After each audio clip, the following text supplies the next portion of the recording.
बिस्मिल्लाहिर्रहमानिर्रहीम। अस्सलाम वालेकुम। मेरा नाम इकरा शौकत है और ये आफाक इकबाल सीरीज़ की जमात सवम की किताब है। हम सबक नंबर 20 पढ़ने वाले हैं। सबक का उन्वान है हमारा मुल्क और इसके हमसाए। हमारा मुल्क पाकिस्तान, पाकिस्तान के हमसाए जो हमारे चारों तरफ मुमालिक हैं उनका तज़किरा हम यहाँ पढ़ेंगे। हासिलात तालुम आपकी स्क्रीन पे हैं और अहम अल्फाज हैं तनाज़े, अखुवत, बैरूनी, मुसवरी, बीजिंग, मकूला।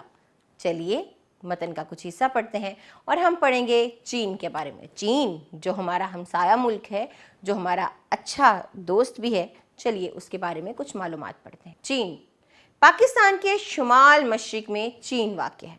इसका पूरा नाम अवामी जमहूरिया चीन है। चीन का दारुल हुकूमत बीजिंग है। चीन आबादी के लिहाज से दुनिया का सबसे बड़ा मुल्क है। चीनी लोग बहुत मेहनती और चाको चौबंद हैं। उन्होंने थोड़े अरसे में बहुत ज़्यादा तरक्की की है। चीन में बुद्ध मज़हब के मानने वालों की अक्सरियत है। ताहम सूबा संकियानंग में मुसलमानों की अक्सरियत है। पाकिस्तान के साथ चीन के ताल्लुकात बहुत अच्छे और मजबूत हैं।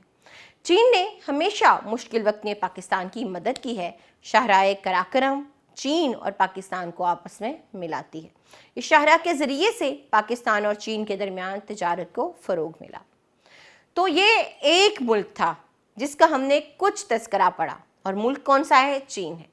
पाकिस्तान के हमसाए में हमारे पास भारत भी है, अफ़गानिस्तान भी है, ईरान भी है। पूरा सबक पढ़िए और तमाम हमसाया ममालिक के बारे में जानिए। चलिए अल्फाज के मानी देखते हैं। तो तनाज़ा झगड़ा या फसाद को कहते हैं। अखुवत भाईचारा है। चाको चौबंद चुस्त, फ़रोग पाना, बढ़ना या तरक्की करना। मकूला कौल होता है। मादनियात वो चीज़ें जो ज़मीन खोद कर निकाली जाती हैं उन्हें मादनियात कहते हैं। आपको इन सवालात के जवाबात देने हैं। जैसे पहला सवाल है, ईरान किन फ़नून की वजह से शोहरत रखता है? तो जब आप अपने हमसाया मुल्क ईरान के बारे में पढ़ेंगे तो आपको बआसानी मालूम हो जाएगा कि वो कौन से फ़नून हैं जिनमें ईरान को महारत या शोहरत हासिल है। फिर भारत में किन किन मज़ाहिब के लोग रहते हैं? ये भी बहुत आसान सवाल है क्योंकि वो हमारा हमसाया मुल्क है। हम बहुत ज़्यादा, शायद हम किसी और हमसाया मुल्क के बारे में इतना नहीं जानते जितना भारत के बारे में जानते हैं। तो पढ़िए और इन तमाम सवालात के जवाबात दीजिए। अगला सवाल जो हमारे पास दुरुस्त जवाब के इंतखाब का है, तो पहला जुमला है कि पाकिस्तान के मशरिक में वाक़या है। जी हाँ, हमारा प्यारा हमसाया मुल्क भारत। ईरान का पुराना नाम क्या था? काबुल, दिल्ली या फारिस? जी हाँ, फारिस। अफ़गानिस्तान का दारुल हुकूमत कौन सा है? तेहरान, काबुल या बीजिंग? जी हाँ, काबुल। आबादी के लिहाज से दुनिया का सबसे बड़ा मुल्क चीन है। चलिए कुछ बातें करते हैं, आपस में बातचीत करें और बताएं कि पाकिस्तान को अपने हमसाया ममालिक के साथ कैसे ताल्लुकात रखने चाहिए। हमसाया ये जो लफ्ज़ है ना, ये अपने आप में बहुत वसी है। सिर्फ ममालिक हमसाया नहीं होते, हमारे इर्द गिर्द भी बहुत से लोग रहते हैं जो हमारे हमसाए कहलाते हैं। आपके घर के दाएं बाएं, सामने पीछे जो भी लोग हैं, जो भी घर हैं, वो आपके हमसाए हैं और हमसाओं के बहुत हकूक़ हैं।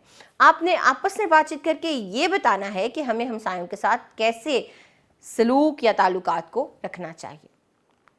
अगला सवाल कवायद का है। ये जुमले आपने पढ़ने हैं और इनमें इस्तफामिया जुमलों के आगे आपने तकोन यानी कि ट्रायंगल बनानी है। इकरारी जुमलों के आगे आपने रेक्टेंगल और इनकारी जुमलों के आगे आपने सर्कल यानी कि दायरा बनाना है। तो क्या धोबी कपड़े धोता है इस्तफामिया जुमला है, तो हम यहाँ पर मुसल्लस यानी कि तकोन बना देंगे। जी हाँ, कल बारिश हुई थी, तो इसके आगे हम मुस्ततिल यानी कि रेक्टेंगल बनाएंगे। सड़क पर भीड़ नहीं थी, क्योंकि ये इनकारी जुमला है तो इसके आगे हम दायरा बनाएंगे।